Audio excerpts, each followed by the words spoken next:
Yes, good afternoon. In front of you, we are the tropang sandigan ng Palatio.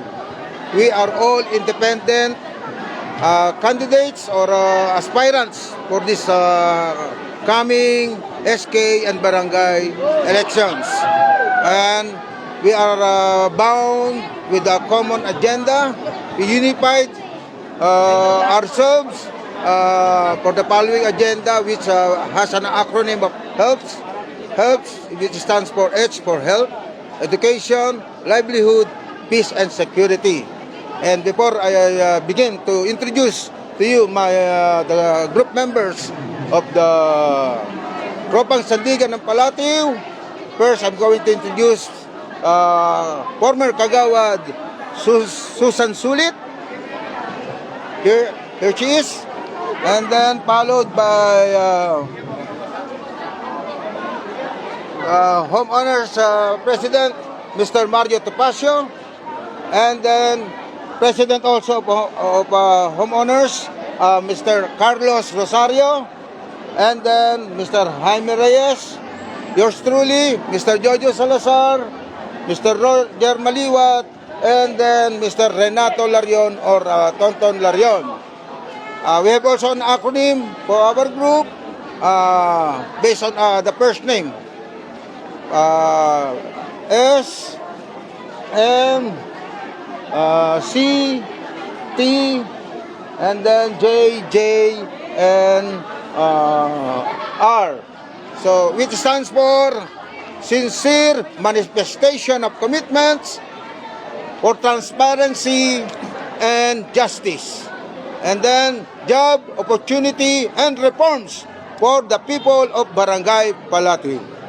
So, sir, kamusta naman po yung naging filing, yung proseso po ng pag-file niyo ng inyong kandidatura?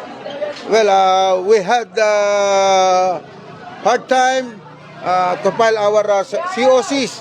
Actually, we wrote twice, because of a little bit of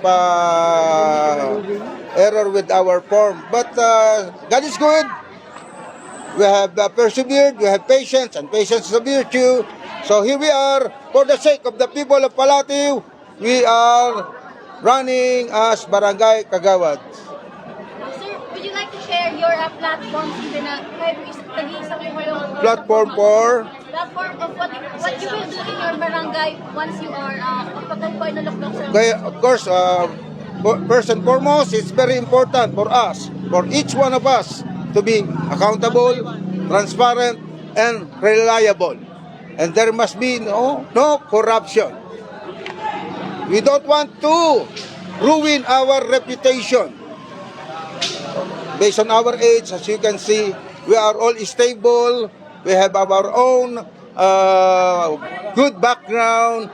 We have good businesses and work.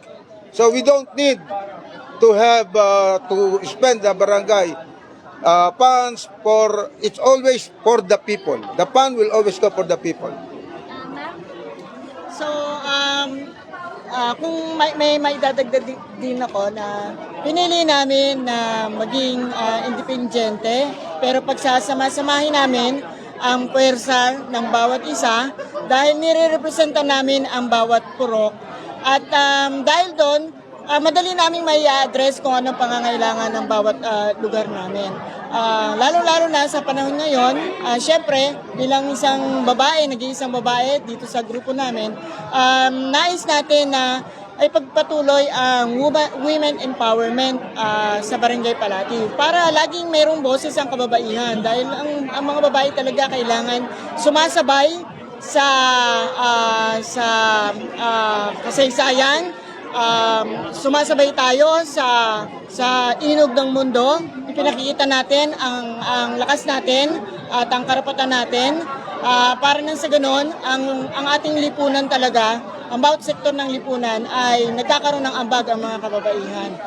Bawat isa sa amin ay talagang mga mahuhusay po, kaya naniniwala kami na dahil sa pagsasama-sama namin, may papanalo namin ang interes ng lahat ng taga-Palatio.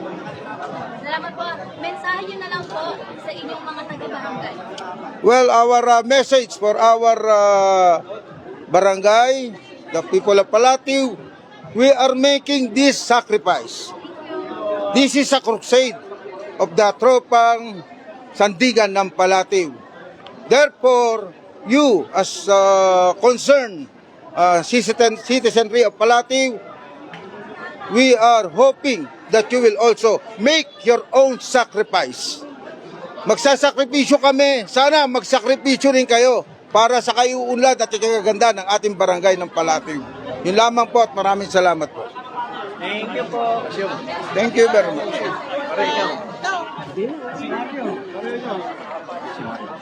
Good afternoon po sa inyong lahat. I'm Mario Topacio, current president ng Samahang Nagkakaisa ng Villaguapo.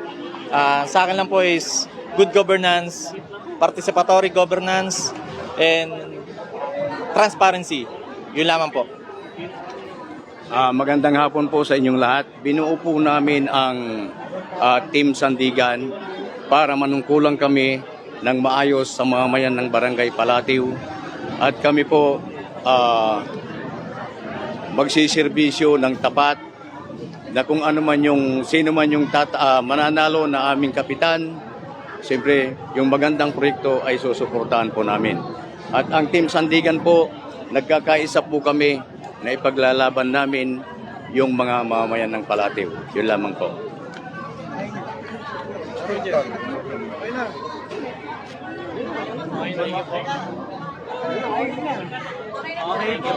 Maraming salamat po sa pagkakataong binigay niyo. So again, to introduce ourselves,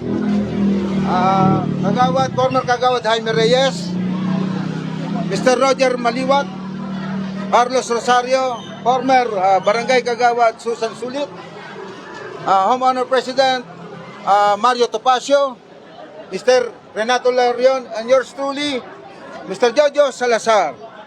Thank you very much. Bye. Thank you po. Salamat, Thank you po. God bless.